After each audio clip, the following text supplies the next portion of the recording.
This is Big Ten Today, presented by Gatorade. Rafael Davis and Mike Hall here with you in our Chicago studios. We've got a ton to get to, plenty on Caitlin Clark, a special retrospective piece on her career in just a little bit, and we've got a crew out in Phoenix. But first things first, it is Championship Monday. Yes. Your alma mater is on the line. How are you feeling right now, Rafael? Oh, it felt great to wake up and be a Boilermaker. I mean, I put on pants, and I never put on jeans unless I'm wearing a suit. So I'm looking forward to seeing Purdue coming out, playing hard. You look at Coach Painter. He wasn't even born the last time Purdue was in the NCAA championship game. He's earned it. He deserves this. He's done it the right way. Shout out to the Boilermakers. It's time to see who gets it done. At first, I thought you were just bragging you put on pants. No, I never wear pants. I was like, listen, any accomplishment is a good accomplishment if you're proud of it. Just felt good about myself. Quite an accomplishment for Purdue to make it all the way to the national championship game. Remember last year, of course, that horrible upset for them in the 116 matchup. They've already avenged that. They're back in, only 40 minutes away from a national championship. Keep in mind, this is the 9th team for the Big Ten to make it to a national championship matchup since 2000, when Michigan State last won, the 7th different Big Ten program. State Farm Stadium is where the action will happen and where the Boilermakers will try to give the league their first crown in nearly a quarter century. Dave Revson is on site with our friends. Mike, thanks, and welcome to the desert on a much anticipated Monday. Dave Revson, Mike DeCourcy, Andy Katz. You really couldn't ask for a better matchup than this, guys. These have been the two best teams in college basketball all season, and tonight, Andy, we get to see them play for a national championship. It almost never happens. We have the two best teams, the 2-1 seeds, two teams that I don't know if they have numbers, but it feels like they were number one for the most part of the season. 12 of 20 weeks. So that is certainly more than 50%. We also actually, yeah. Math was not my strong suit. We also have, and this is very rare, my historian to my right, we've got the Naismith Coach of the Year, Dan Hurley. We've got the Naismith Player of the Year, Zach Edey. That almost never happens playing in this championship game. We've got a program that won the title last year, one that is seeking its first, both historically good in the regular season, at times in the postseason. So it builds up to be an epic final, and I hope we get it. When there are you start the NCAA tournament, you get the bracket, and people start looking at teams, and they've had great years. And there are certain qualities that every champion has had for basically the last 4 decades, especially the last 2.5 since we got Ken Pomeroy's great statistics, offensive and defensive efficiency. Every champion just about meets these characteristics. And people still pick teams that don't meet those characteristics, and they usually lose their brackets.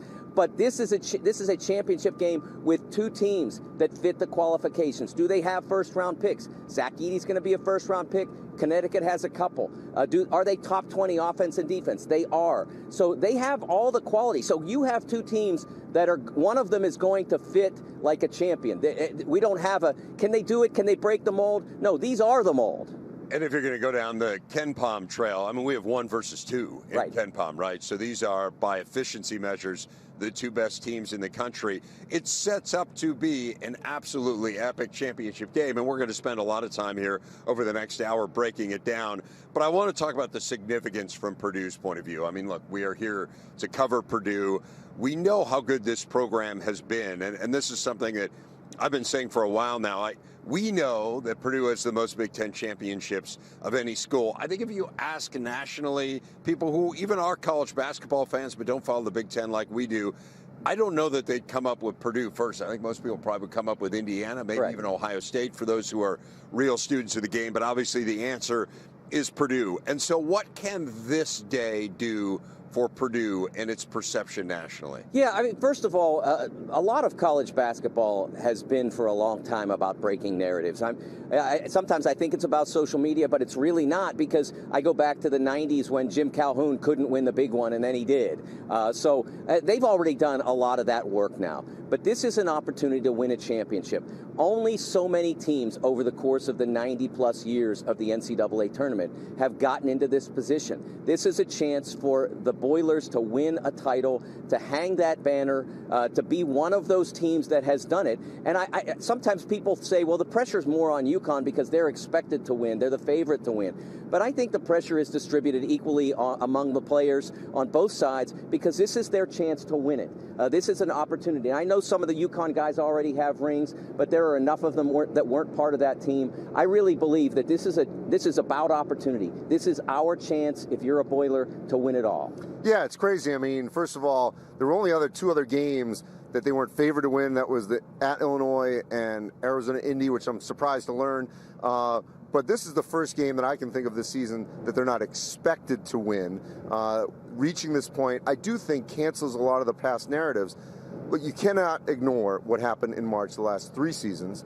You know, that they played. Obviously, you include when they didn't in the pandemic year. But Little Rock, the St. Peter's loss to me really looms larger because they had a week to prepare for St. Peter's. That was in the Sweet 16 in Philadelphia. And then last year with the loss to FDU. As great as Matt Painter's staff and Purdue have been in the regular season, the Big Ten tournament, you can't ignore because so many coaches and staffs and programs are judged on March. I think they have erased that for what they've accomplished by getting to this championship game in the manner in which they did, you know, beating quality teams along the way. There was no handouts here.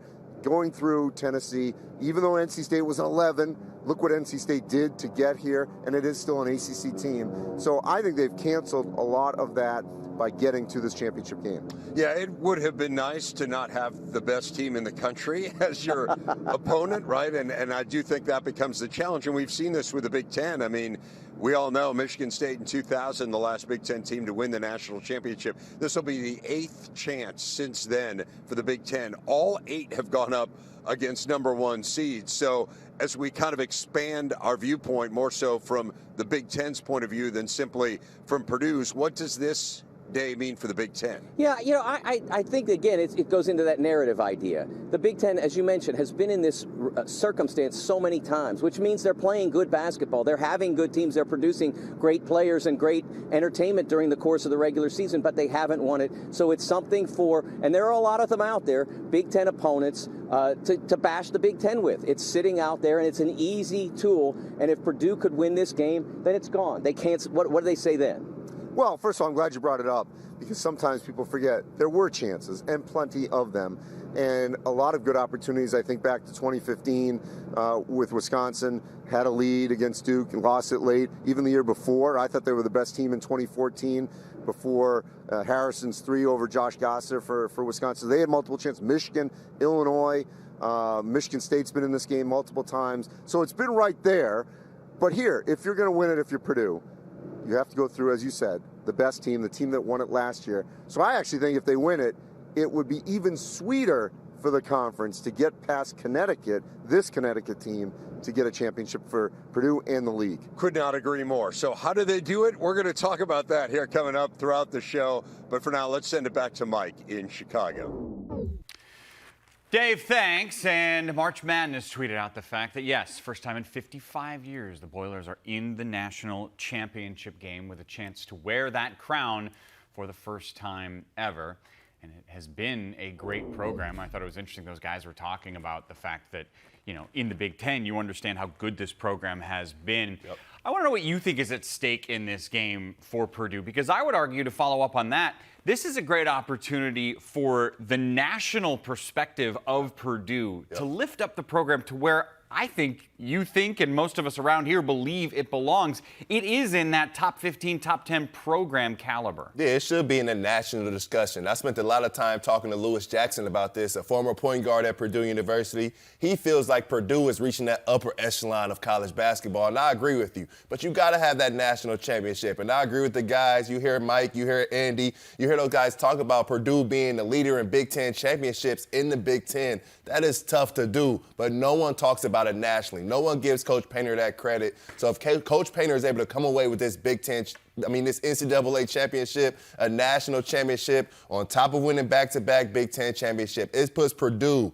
Coach Painter, Zach Edey in that greatness category that they definitely deserve to be in.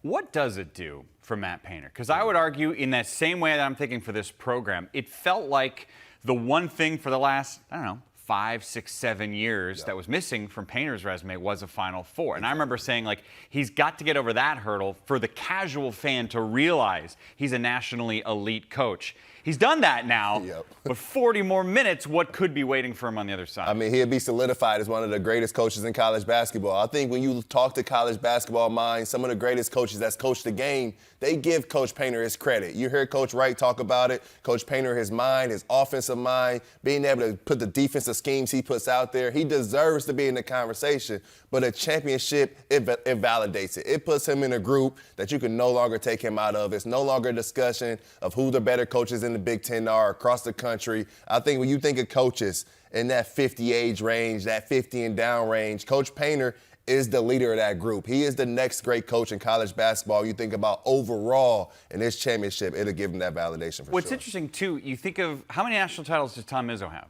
One. Yep. And yet he gets the benefit of the doubt because people know that he's won a national championship. Exactly. So then you add up all those Sweet 16s, you add up all those Big Ten championships, tournament championships, and you see this whole perspective, and it's, oh, what a beautiful picture it's painted. And Matt Painter's kind of done the opposite way, right? Yep.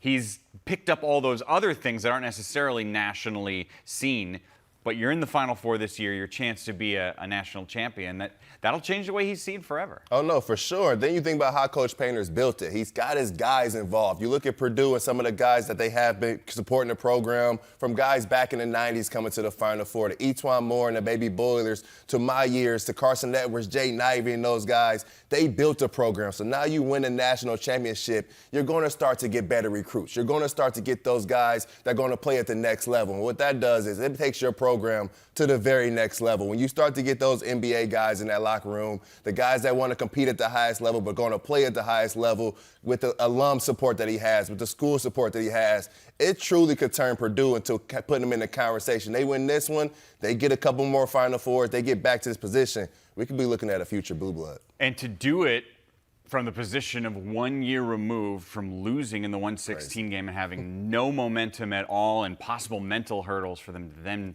do that would be something else. The guys were also talking about the Big Ten perspective, what it would do for the league. What do you believe a victory tonight would do for the conference? I'll be big time. Since I left the conference in 2016, it seems like everyone in the nation has been down on the Big Ten. 2018 was a great year. 2019 was a great year. But the next 4 years, next 5 years, the league has struggled. The NCAA success has not been there, and that's what has led the conference to have this perception that it isn't as great nationally. But I think a Purdue championship over a team of the caliber of UConn, pros on that team, Donovan Clingan, Trisha Newton, the best point guard in the country, it will really show that the Big Ten is not a conference to play with. We are still the best conference in college basketball, and everything through the nation runs through the Big Ten. Again, so many really good teams, so many close chances, but they've come up just short every single time since 2000. We're just a few hours away from seeing if Purdue can erase that mark on the conference sheet. Much more from the men's Final Four. Our crew breaks down all the angles coming up on this Purdue and UConn matchup. Plus, to the women's side we go. Megan McEwen on the final stop for the Hawkeyes and what's still to come for Iowa and for the Big Ten.